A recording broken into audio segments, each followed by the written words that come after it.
Hello, my name is Catherine Atchison, and I am a student at Georgia Southern University. Today, I will be going over with you some hypothetical scenarios, and I will be explaining how I would respond to these scenarios as an educational leader. For this presentation, as I explain how I would respond to each scenario as an educational leader, I am referencing the Georgia Professional Standards Commission, their current rules on ethical behavior. For each of these scenarios, I will explain to you which Georgia professional standard relates to the ethical violation of each scenario. Our first scenario, and I will not be reading the entire scenario, so please feel free to pause at any juncture, but I will be giving you an overview. So for our first scenario, we have a passionate educator who is concerned about learning gaps for her students. As a result of her concern, she offers her students' parents extracurricular tutorial services, and she is charging for these services. This scenario violates the Georgia Code of Ethics Standard 6. Standard 6 speaks of remunerative conduct. Specifically, she is violating the part of the standard that says it is inappropriate to solicit students or parents of students or school district personnel to purchase equipment, supplies, or services from the educator or to participate in activities that financially benefit said educator. As an educational leader, I will respond to this ethics violation by meeting with Ms. Jones, the educator, determining her motives behind offering the tutorial services, and then explaining to her the consequences that she would face if she did not cease to offering the tutoring services immediately. Once I learned that Ms. Jones is concerned about the severe learning gaps in her students due to the COVID-19 pandemic, I would explore with Ms. Jones possible solutions for after-school tutorial, including extended learning beyond the classroom opportunities, where she could potentially get paid, and then the students could also get the extra services that they would need. Next, I would reach out to all the parents via social media notification, via calling post, and via a official letter from the school, notifying them that Ms. Jones will no longer be offering those tutoring services.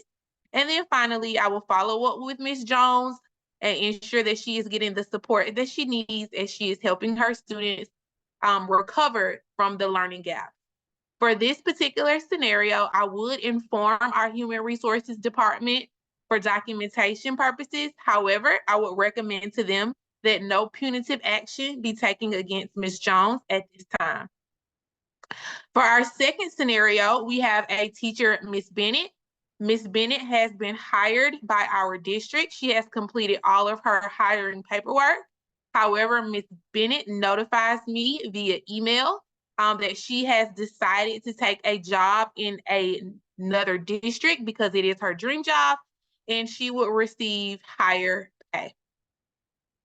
The Georgia Code of Ethics issue involved in this scenario would be a violation of Standard 9, which refers to professional conduct. Specifically, the professional conduct that she has violated is unethical conduct includes, but it's not limited to, resignation that would equate to a breach of contract. As we know, in today's educational climate, finding quality educators is very, very difficult. So when addressing this situation, the first thing I would do is maintain a professional demeanor with Ms. Bennett.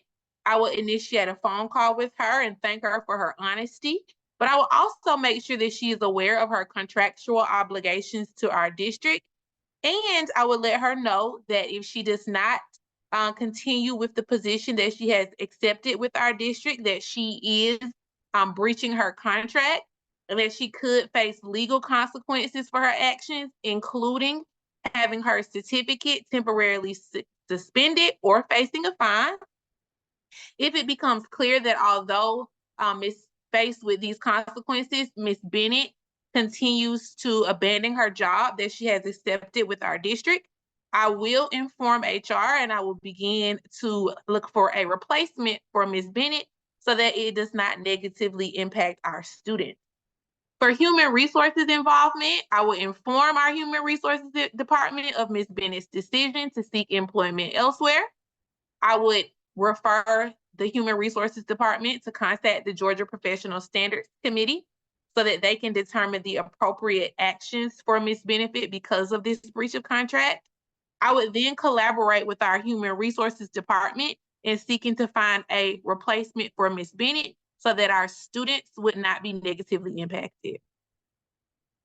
In our third scenario, we have a situation where an administrator, such as myself, is completing a master schedule, and the administrator is informed that a student would not like to be placed in a classroom with another student due to an allegation of sexual assault in the past. So first and foremost, the code of ethics issue involved in this scenario would be legal compliance. As an educator, we have certain rules and regulations that we must follow. It says that educators shall abide by all federal, state, and local laws and statutes. And the legal compliance that is necessary for this scenario would be all Georgia educators and school leaders are considered to be mandated reporters. So once we receive this notification from that student, it would be my duty to report that to the Department of Family and Children Services. So that is the first step that I would take. After I have completed the mandated reporting paperwork, I would then meet with our lead guidance counselor and members of our student support team, as well as the student's parent, to have a meeting to get further information about the allegations made by the student. During that meeting, I would encourage the student to share as much information as possible. I would encourage that student to take legal action. And of course, all transcripts of this meeting would be documented. Pending the legal investigation or the decision made by the student and their parent, of course, when constructing the schedule, I would ensure that the two students are not placed in the classroom during that year. And I would do my due diligence as an administrator to follow up in the subsequent years to make sure that the students are not placed in the same classroom. I would inform our human resources department of this ongoing legal matter for documentation purposes. And I will also inform them that I have made the appropriate filed the appropriate mandated reporting paperwork with the Department of Family and Children Services. Our fourth scenario, I'm browsing through the local paper and I read that one of my teachers, Mr. Darcy, was arrested for the possession and the sale of drugs. So for this scenario, the code of ethics issue involved would be standard 1, which is legal compliance, which states an educator shall abide by federal, state, and local laws and statutes. Unethical conduct includes, but it's not limited to, the manufacture, distribution, trafficking, or sale of a possession of a controlled substance of marijuana or so forth. So for this situation, the first thing that I would do is I would contact HR immediately. And I would do that because I would want to verify the accuracy of the information reported in the newspaper. If that information is accurate, then I would allow human resources to conduct their investigation and to make all the legal and personnel decisions. And I do understand that this punishment could include suspension or termination of employment. At the school level, once I've spoken with the human resources department, I will then meet with members of my leadership team to make sure that they are aware of the situation with Mr. Darcy, and to also make sure that we have the appropriate class coverage for his students so that the students do not have an interruption in their learning environment. Additionally, I will have members of the counseling staff and the administrative team set up in the library, an area where any student enrolled in Mr. Darcy's class that has been affected by his actions or they feel like they need to share any information with us can have a safe place to do so. And then finally, I will send out a parent notification via calling post, district official letter, and updating on our social media platforms, informing the parents of the ongoing legal matter with our employee. But of course, I will maintain as much confidentiality as possible for the teacher involved. Scenario 5, we have two teachers, they are coaches, who have decided to take a day off from school. They called in sick, but I have received via the TV evidence of them going to a basketball game instead of actually being sick. So the code of ethics issue involved would be standard 4, which speaks about honesty. And when we're speaking about honesty for this particular situation, these teachers have not been honest about their reasons for absent or leave. So the first thing I would do is I would document any evidence of the teachers being at the sporting event using my electronic device. Once the teachers have returned to school, I will schedule a separate meeting with both teachers to discuss their absence and to discuss their error in judgment, while also letting them know that being dishonest about their reason for absence is a violation of the Code of Ethics for Georgia educators. I would explain to them that as a result of their actions, they could face serious penalties, including losing their coaching positions, losing their privileges, and then possible suspension. And then finally, I would emphasize with the coaches the importance of professional behavior, and I would ensure that they understand their expectations moving forward about just making sure that when we're absent, we have those personal days for a reason, and it's nothing wrong with taking that personal day if we need to be out for a personal matter. For this scenario, I would inform human resources of the issue for documentation purposes. However, I would recommend that no punitive action be taken against the coaches at that time. Scenario 6, we have a teacher who is being criticized by a parent because the parent believes that the teacher is unfairly grading their child. So the teacher, in an effort to clear themselves of this allegation, decides to share with the parent the entire grade book for all the students. So the code of ethics issue involved for this scenario will be standard 7, which deals with confidential information. Specifically, it is unethical for the sharing of confidential information concerning students' academic and disciplinary records. For this scenario, the teacher has unlawfully shared other students' academic records.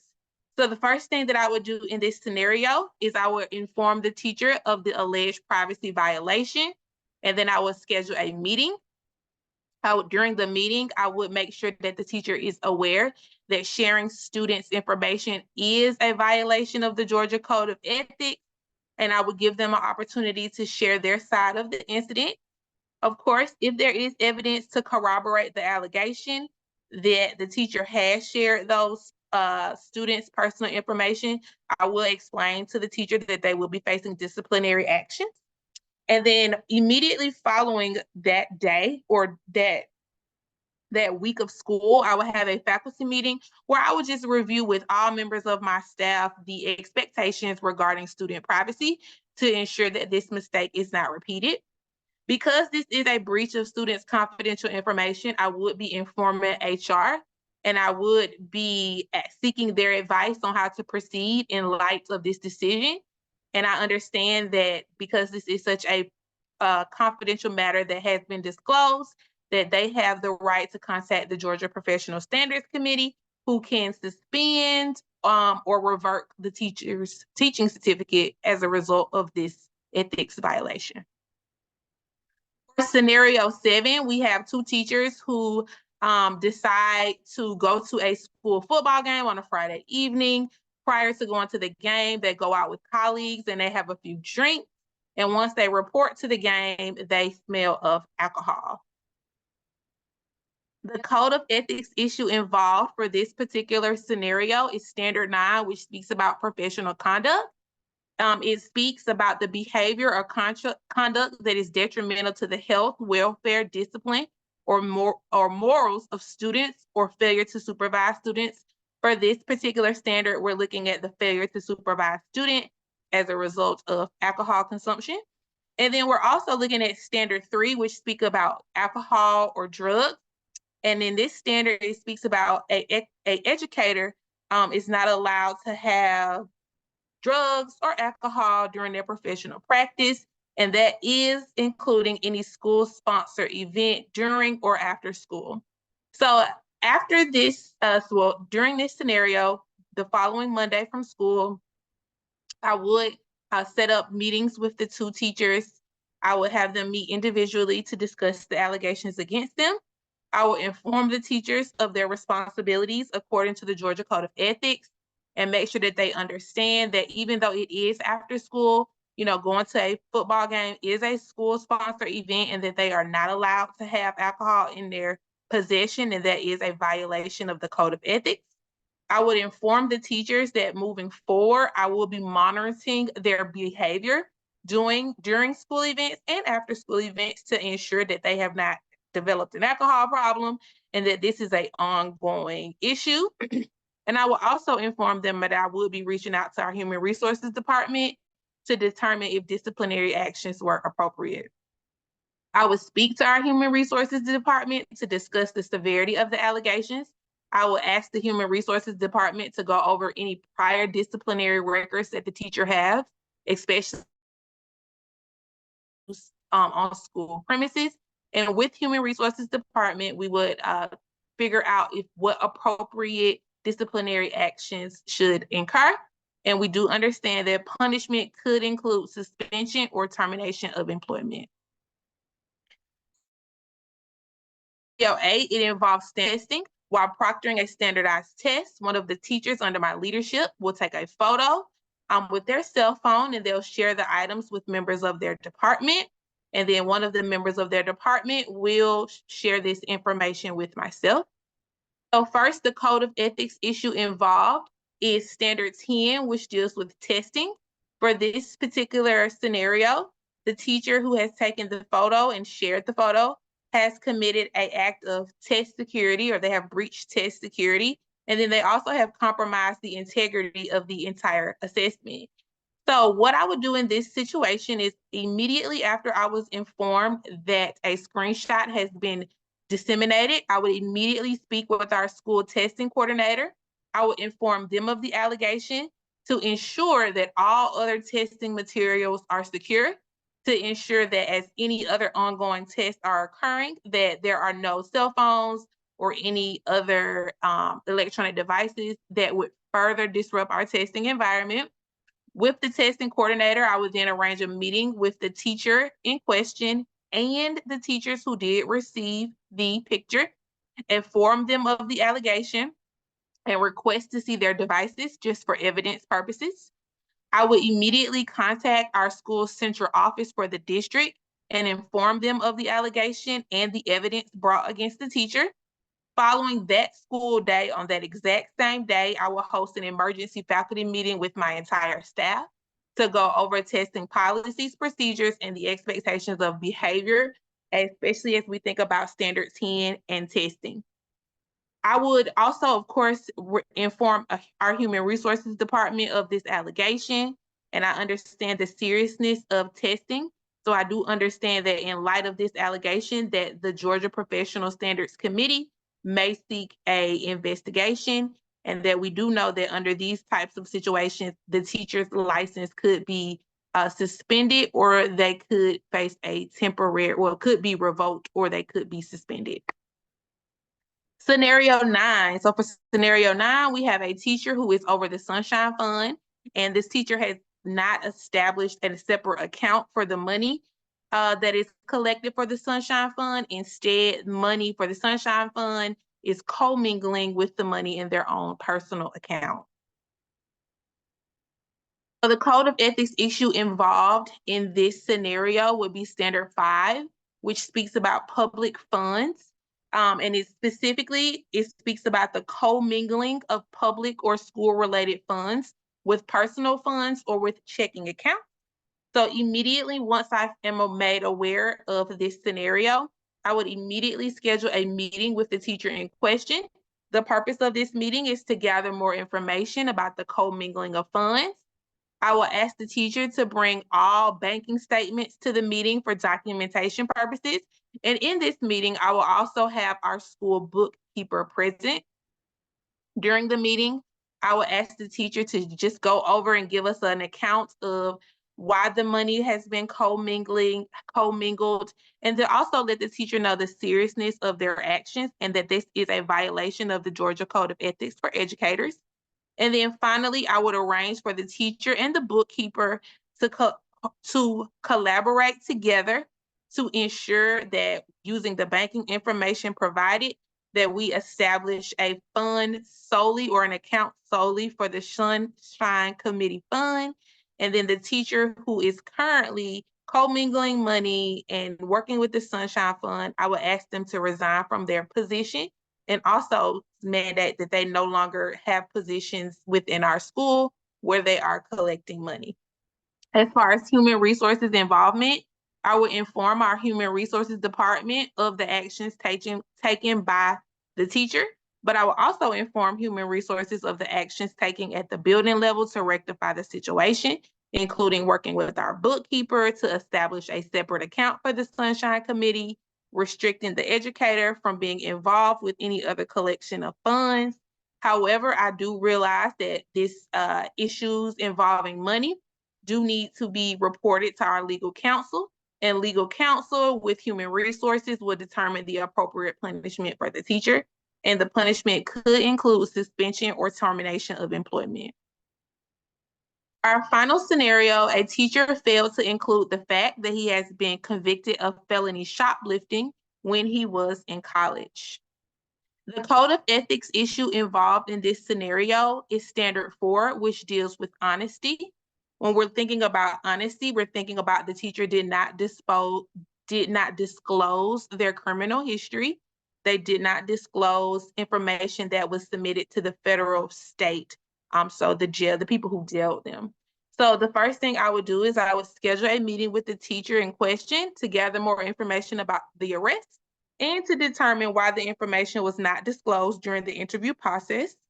Given the dishonesty displayed by the teacher and to ensure the security of all of our students, I would request that the teacher takes off the remainder of the workday just to give the district and myself some time to do some further investigation into the teacher and to their background. Ultimately, I come from the stance of if you will lie about a shoplifting charge, then you may lie about other charges. So more information needs to be done, more investigating so that we know exactly who we're working with and who's exactly going to be around our students. Pending the district investigation of the teacher, I would notify the parents and guardians of the students, informing them of the pending investigation, while of course, prioritizing the privacy of the teacher involved.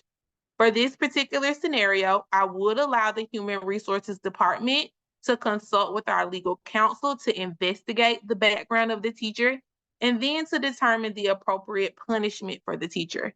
This punishment could include suspension or termination of the employment status of the teacher. Again, my name is Catherine Atchison, and I have just gone over some hypothetical scenarios that educational leaders may face.